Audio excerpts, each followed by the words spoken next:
महाभारत के युद्ध में अनेक योद्धाओं ने भाग लिया। इस युद्ध में अनेक योद्धाओं के युद्ध करने के पीछे अपने अपने स्वार्थ थे। पांडवों को अपनी खोई हुई प्रतिष्ठा और अपना राज्य वापस चाहिए था। दुर्योधन को अपना राज्य बचाना था। भीष्म पितामह को अपने राज्य को एक उचित उत्तराधिकारी प्रदान करना था। द्रोणाचार्य को अपनी निष्ठा और ईमानदारी का प्रमाण देना था। परंतु इस युद्ध में एक ऐसा योद्धा भी मौजूद था जिसका इस युद्ध से कोई लाभ नहीं था। वो योद्धा था कर्ण। भले ही कर्ण दुर्योधन का परम मित्र था, परंतु दुर्योधन का कर्ण की मित्रता में भी स्वार्थ था। लेकिन कर्ण का दुर्योधन की मित्रता में कोई स्वार्थ नहीं था, जिसका प्रमाण कर्ण ने युद्ध में वीर गति प्राप्त कर दिया। अर्जुन के हाथों बाण लगने से कर्ण जब मौत के निकट था, तब उसके मन में ऐसे ढेर सारे सवाल थे जिसका वो जवाब चाहता था, और अपने प्रश्नों का उत्तर पाने के लिए कर्ण ने भगवान श्री कृष्ण को याद किया।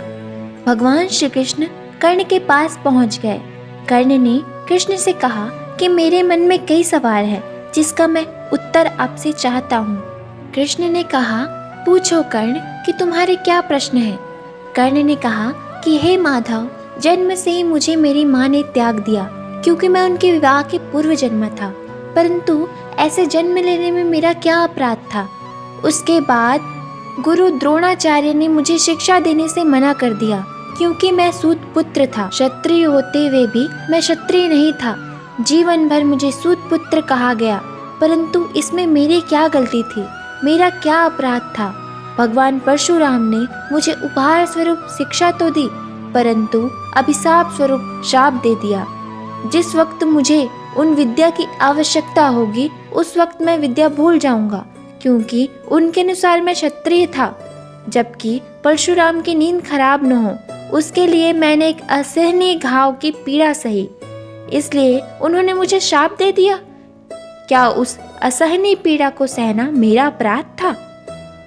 एक बार जब मैं अपने शब्द वेदी बाण का अभ्यास कर रहा था, तब मेरा एक तीर गलती से एक बछड़ी पर लग गया और उस बछड़े की मृत्यु हो गई, जो बस एक दुर्घटना मात्र थी। मेरे बार बार माफी मांगने के बावजूद बछड़े के स्वामी ने मुझे माफ नहीं किया और श्राप दे दिया कि असहाय अवस्था में मेरी मृत्यु होगी, जबकि ये सिर्फ एक दुर्घटना मात्र थी। इसमें मेरा कोई दोष नहीं था, परंतु फिर भी मुझे इसका शाप भोगना पड़ा। द्रौपदी के स्वयंवर में मेरा अपमान किया गया, क्योंकि मैं एक सूत पुत्र था। क्या सूत पुत्र होना मेरा स्वयं का चुनाव था? परिस्थिति ने मुझे सूत पुत्र बनाया था, इसमें मेरा क्या अपराध था? माता कुंती ने आखिर में मेरे जन्म का रहस्य बताया, किंतु सिर्फ अपने पुत्रों को बचाने के लिए। जो भी मुझे प्राप्त हुआ है दुर्योधन से ही प्राप्त हुआ है, तो अगर मैं उसकी तरफ से युद्ध लड़ रहा हूँ तो इसमें मैं गलत कैसे हूँ? कर्ण के प्रश्नों का उत्तर देते हुए भगवान श्री कृष्ण ने कहा, कर्ण, मेरा जन्म कारागार में हुआ। जन्म से पहले ही कंस के रूप में मेरी मृत्यु मेरी प्रतीक्षा कर रही थी।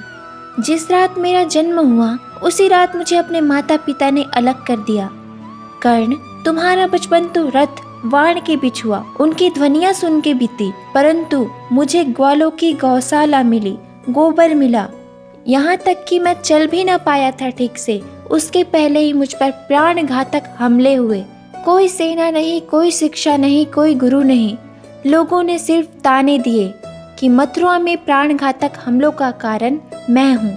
जब तुम्हारे गुरु परशुराम तुम्हारे शौर्य की तारीफ कर रहे थे, कह रहे थे भगवान शंकर को छोड़कर तुम्हें कोई पराजित नहीं कर सकता, मुझे तो गुरु की भी शिक्षा नहीं मिली। तुमने अपनी पसंद की कन्या से विवाह किया, परंतु जिस कन्या से मैंने प्रेम किया वह मुझे नहीं मिली, बल्कि मुझे उस कन्या से विवाह करना पड़ा जो मुझसे प्रेम करती थी, मुझे चाहती थी। जरासंध से बचाने के लिए मुझे अपने पूरे समाज को यमुना किनारे से हटाकर एक दूसरे समुद्र किनारे जाकर बसाना पड़ा, जिसके लिए मुझे रणभूमि छोड़कर भागना पड़ा था और मुझे रणछोड़ कहा गया।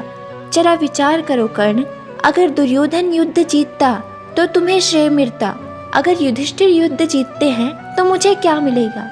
मुझे केवल युद्ध और युद्ध से निर्माण होने वाली समस्याओं के लिए उत्तरदायी माना जाएगा। कर्ण, जीवन हर किसी को चुनौतियां देता है। जिंदगी किसी के साथ न्याय नहीं करती।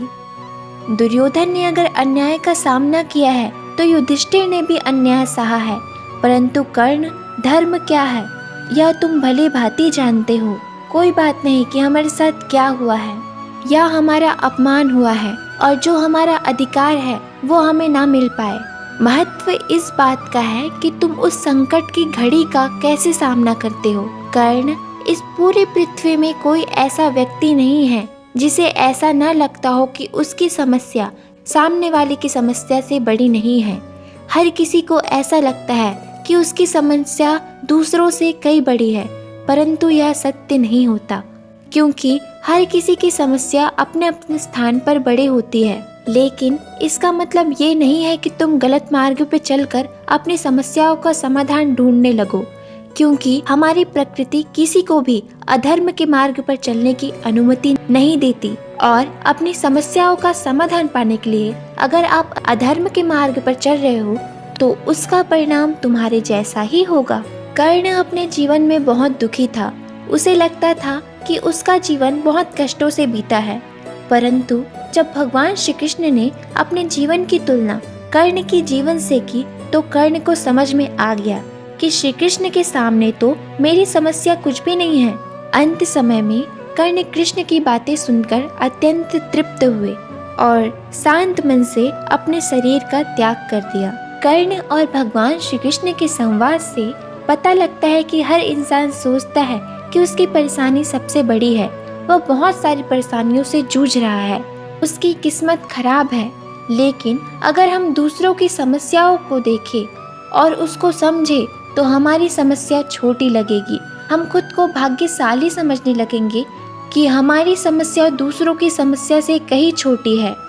हम अक्सर छोटी छोटी समस्याओं को लेकर अपने जीवन और अपनी किस्मत को कोसते रहते हैं, जिनमें से कई समस्या बहुत छोटी होती है, जिसे हम थोड़ा सा दिमाग लगाकर और थोड़ी सी मेहनत कर कर समाप्त कर सकते हैं, लेकिन हम शिकायतें करते रहते हैं। तो आपने इस संवाद से क्या सीखा, आपको क्या शिक्षा मिली, आप ये जरूर कमेंट में बताइएगा। उम्मीद करती हूँ कि आप सबको ये वीडियो अच्छी लगी होगी। ऐसे वीडियो देखने के लिए हमारे चैनल को सब्सक्राइब जरूर करें। धन्यवाद।